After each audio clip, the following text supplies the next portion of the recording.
Today we are going to discuss about the Industrial Development Bank of India.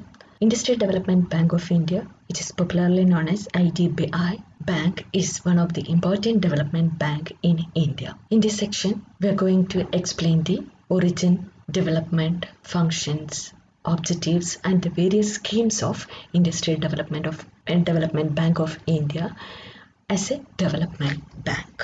Industrial Development Bank of India (IDBI) was established under the Industrial Development Bank of India Act 1964. Till 1976, IDBI was a subsidiary bank of Reserve Bank of India. In 1976, it was separated from the Reserve Bank of India and ownership was transferred to the Government of India. The IDBI is the 10th largest bank in the world in terms of its development. National Stock Exchange, the National Securities Depository Limited, Stock Holding Corporation of India Limited are some of the institutions which has been built by the IDBI. These institutions were built by the IDBI.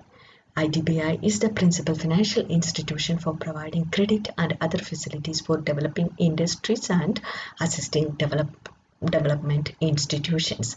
That is, the IDBI occupies an important role in the development process of the Indian economy. IDBI Bank is an Indian government-owned financial service company and was formerly known as Industrial Development Bank of India, headquartered in Mumbai. It was established in 1964 by an Act of Parliament to provide credit and other financial facilities for the development of the Indian industry. IDBI Bank is on par with the Nationalized Bank and SBI Group as far as the government ownership is concerned. That is, its major ownership is with the Government of India. It is one among the 27 commercial banks owned by the Government of India earlier. Now the number has changed to 12. IDBI Bank is considered as Government of India owned bank. It is currently the 10th largest development bank in the world in terms of reach. It has an authorized capital of 3,000 crores. History of IDBI is given in this section. Industrial Development Bank of India was constituted under the Industrial Development Bank of India Act 1964 as a development financial institution and came into being on 1st July 1964 as a wholly owned subsidiary of RBI. That is, IDBI was a wholly owned subsidiary of RBI. IDBI started its functioning as a wholly owned subsidiary of RBI in 1964. In 1976, the ownership of IDBI was transferred to the Government of India and was made the principal financial institution for coordinating the activities of institutions engaged in financing, promoting and developing industries in India. It was regarded as a public financial institution in terms of the provision of Section 4A of the Companies Act 1956. It is considered as a public financial institution as per the Section 4A of the Companies Act 1956. It continued to serve as a development financial institution for 40 years till the year 2004 when it was transformed into a bank. Now it is the Industrial Development Bank of India Limited. That is, in response to it was decided to transform IDBI into a bank. For the purpose, Industrial Development Bank Transfer of Undertaking and Repeal Act 2003, that is a Repeal Act, was passed, repealing the Industrial Development Bank of India Act 1964.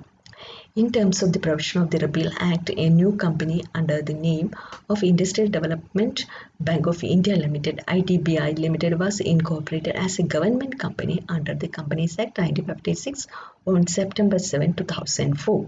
That is, in 2004, IDBI was transformed as a bank in the name as Industrial Development Bank of India Limited, that is IDBI Limited. Thereafter, The undertaking of IDBI was transferred to and vested in IDBI Limited with effect from 1st October 2004. In terms of the provision of the Repeal Act, IDBI Limited has been functioning as a bank in addition to its earlier role of financial institution. That is, as in accordance with the provision of Repeal Act, that is, Repeal Act is the Industrial Development Bank Transfer of Undertaking and the Repeal Act 2003. Which is the Repeal Act. It has been functioning as a bank and it is continuing its role as financial institution. Now the IDBI Bank Limited merged with the IDBI Limited towards achieving the faster and organic growth of the bank. IDBI Bank Limited, a wholly owned subsidiary IDBI Limited, was amalgamated with IDBI Limited in terms of the provision of Section 4A. Section 44A of Banking Regulation Act 1949, providing for the voluntary amalgamation of two banking companies. This merger became effective on April 2nd, 2005. That is, IDBI Bank Limited was merged with the IDBI Limited in accordance with the provision of the Banking Regulation Act of 1949. Thereafter, the change of IDBI Limited to IDBI Bank Limited in order that the name of the bank truly reflect the function it's carrying, and the name of the bank was changed to IDBI Bank Limited, and the new name came 7 May 2018 upon the issue of fresh certificates of incorporation by the Registrar of Companies Maharashtra. The bank has been accordingly functioning in its present name as IDBI Bank Limited.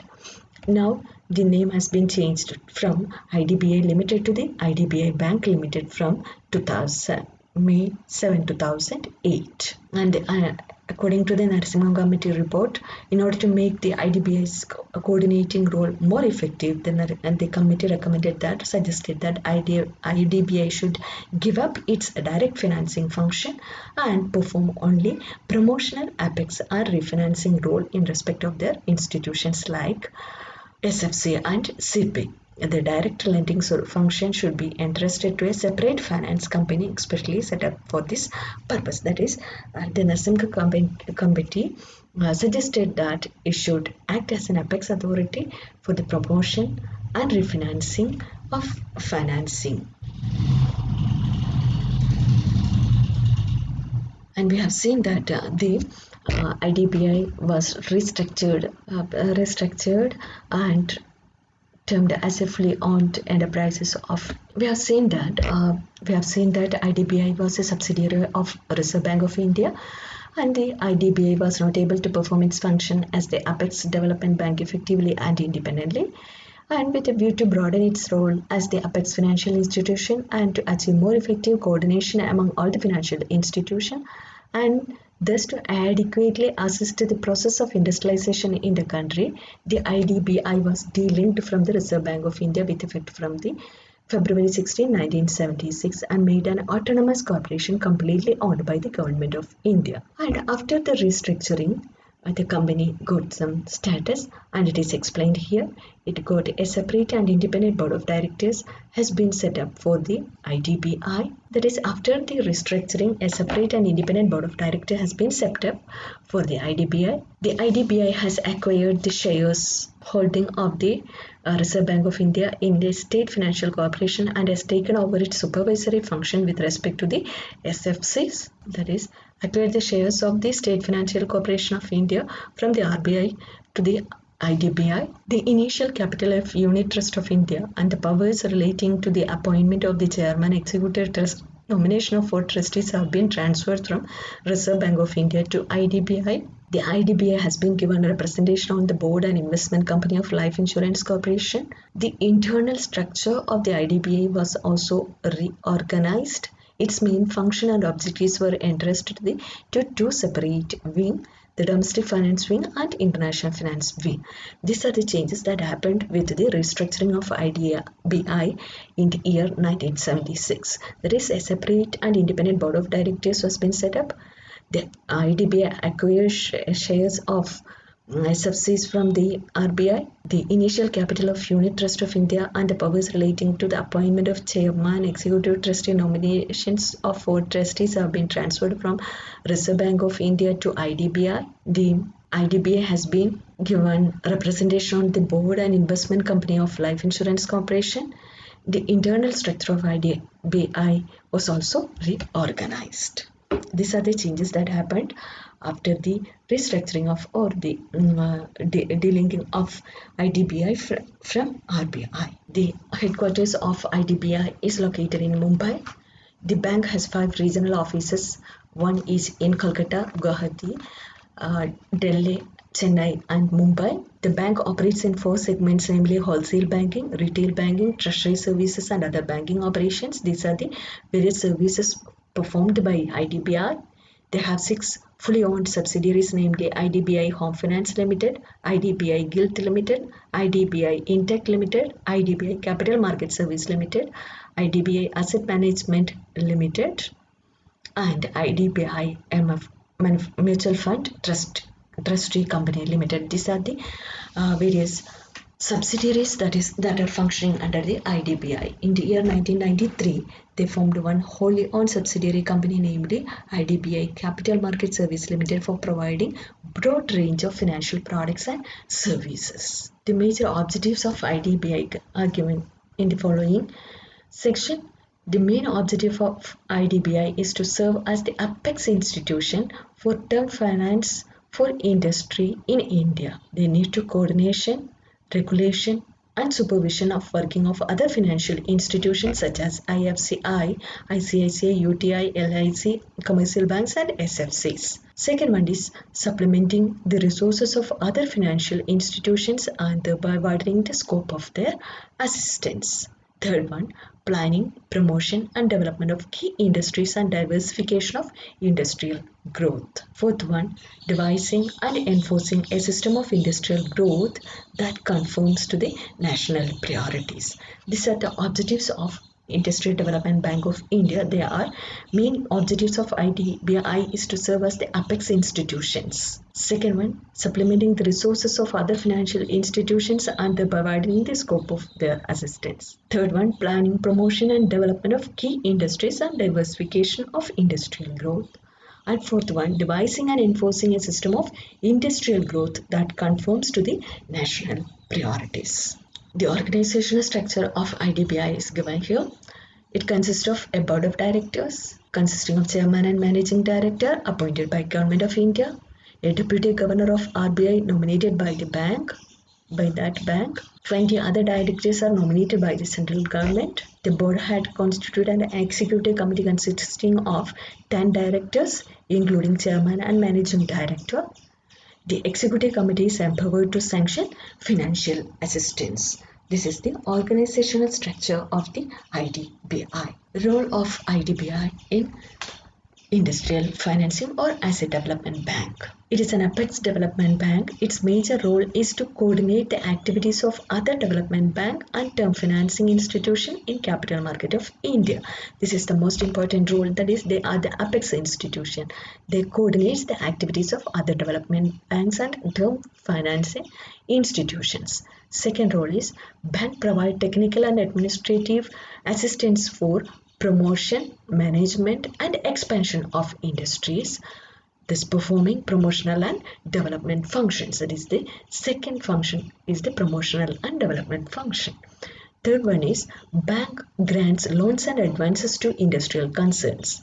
It guarantees loans raised by industrial concerns in the open market from the state cooperative market, scheduled banks, Industry Finance Corporation of India and other notified financial institutions that they guarantee the loans. Another important role is it provides refinancing facilities to IFCI, SFC and other financial institutions approved by the government. That is, they provide refinancing facilities. Another one is bank subscribes to the shares and boards of financial institutions and thereby provide supplementary resources. Another important role is that the bank subscribes to the shares and bonds of the financial institution and thereby provides supplementary resources to these companies. Then another role is coordinating the activities of financial institutions for the promotion and development of industries. That is, they coordinate the activities of financial institutions for the promotion and development of industry. Next important role is that bank is the leader, coordinator and innovator in the field of industrial financing in India. That is, in India, this IDBI acts as the leader, coordinator and innovator in the field of industrial financing. Its major activity is confined to the financing, developmental, coordination and promotional functions. Another role is planning, promoting and developing industries with a view to fill the gaps in the industrial structure by conceiving, preparing and floating new projects. That is, the IDBI helps to plan, promote and developing industries with a view to fill the gap in the industrial structure by conceiving, preparing and floating new projects. These are some of the important role of IDBI in the industrial financing sector. They are the apex authority. They provide technical administrative assistance. They provide loans and advances. Then it provides refinancing facilities. They coordinate the activities of financial institution. They act as the leader, coordinator and innovator in the field of industrial financing. They plan, promote and develop the industrial sectors or the industrial structure of the country. In the following section, we are going to explain the functions of IDBI. We have said that IDBI coordinates the activities of financial institutions for the promotion and development of industry. IDBI is the leader, coordinator and innovator in the field of industrial financing in our country, and its major activities confined to the financing, developmental, coordination and promotional functions. These functions are explained as follows. First one, to grant loans and advances to IFCI, SFC or any other financial institution by way of refinancing of loans granted by such institutions which are repayable within 25 years. That is the most important functions, that is provision of loans and advances to these financial institutions.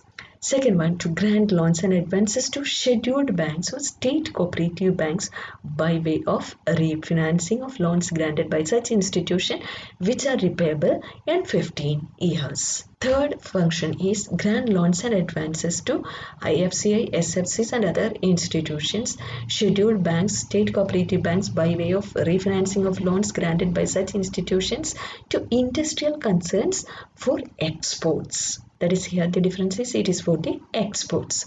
Then fourth function is to rediscount or discount the bills of industrial concerns. Another important function is to underwrite or subscribe the shares or debentures of industrial concerns. Here we have described the important function as granting loans and advances to IFCA, SFC, loans and advances to scheduled banks, cooperative banks, loans and advances to IFCA, SFCI, scheduled banks, cooperative banks who have in the field of industry the export sector, discount or rediscount the bills of industrial concern, underwrite, subscribe the shares or debentures of industrial concerns, etc. Another function is to subscribe or purchase stock shares, bonds and debentures of other financial institutions, grant line of credit or loans and advances to other financial institutions, to grant loans to any industrial concern, to grant deferred payment due from any industrial concern, guarantee loans raised by industrial concerns in market or from institutions, provide consultancy and merchant banking services in and outside India, to provide technical, legal, marketing and administrative assistance to any industrial concerns or persons for promotion, management and expansion of industry, planning, promoting and developing industries to fill the gaps in industrial sector of India, to act as trustees for the holders of debentures or other securities. These are some of the other important functions of IDBI banks. In this section, financial assistance from IDBI are explained. We know that IDBI is an apex development bank. Its major role is coordinate the activities of other development banks and term financing institutions in the capital markets of the country. That is, it is the apex authority and they coordinate the activities of other development banks. And they provide technical administrative assistance for promotion, management and expansion of industry, and thereby they performs promotional and development function. Also these points we have seen how they are performing these duties are explained here. They are performing these duties through the financing different forms of financial assistance. And financial assistance from the IDBI can be explained or can be categorized into two. They are direct assistance and indirect assistance. Direct assistance includes the IDBI grants loans and advances to industrial concerns. The bank guarantee loans raised by industrial concerns in the open market from the State Cooperative Bank, Scheduled Bank, Industrial Finance Corporation of India and other notified financial institutions are the bank act as a guarantee. Indirect assistance is that they provide refinancing facilities to the IFCI, SFC and other financial institutions approved by the government. IDBI subscribe to the shares and bonds of financial institutions and thereby provide supplementary resources. These are the indirect assistance. Direct assistance is that they act as the guarantee of the loans. Here they are providing refinance facilities as well as the subscription of shares and bonds of the financial institutions. They coordinate the activities of financial institutions for the promotion and the development of industry. Various schemes that are available with the IDBI are explained here. The Small Industries Development Fund, SIDF, it was introduced in 1986. The National Equity Fund Scheme, NEFS, in 1988. The Voluntary Executive Corporation Cell for providing support in the nature of equity to the tiny and small scale industries engaged in manufacturing cost not exceeding rupees 5 lakh. This scheme is administered by IDBI through the nationalized bank. IDBI has also introduced a single window assistance schemes for grant of term loans and working capital assistance to new, tiny and small scale enterprises. That is the single window assistance scheme. It has extended about 1/3 of total industrial assistance to small scale sector alone. Consulting, merchant banking, trusteeship activities are also provided by the IDBI. These are some of the important schemes of IDBI. Some of the drawbacks of the IDBI or some of the problems faced by IDBI are: first one, IDBI has largely concentrated on providing financial assistance to industries. Second one, it has given less importance for the promotion and consultancy functions. Third problem is that it had confined itself to providing direct loans to industrial concerns. It has treated the underwriting of shares and debentures of industrial concern as a less important activity. Next one is IDBI has not been able to contribute much to promote balanced development of industrially backward areas in the country. The larger portion of assistance has been received by the big industrial concern than the small scale industrial concern. And the IDBI's lack of proper supervision of SFCs increased the overdue with the bank. This is some of the important drawbacks of IDBI. That is mainly they have concentrated on the large industries and the proper balanced they fail to provide a proper and balanced development and increasing overdue, etc. Some of the important problems faced by the IDBI Limited.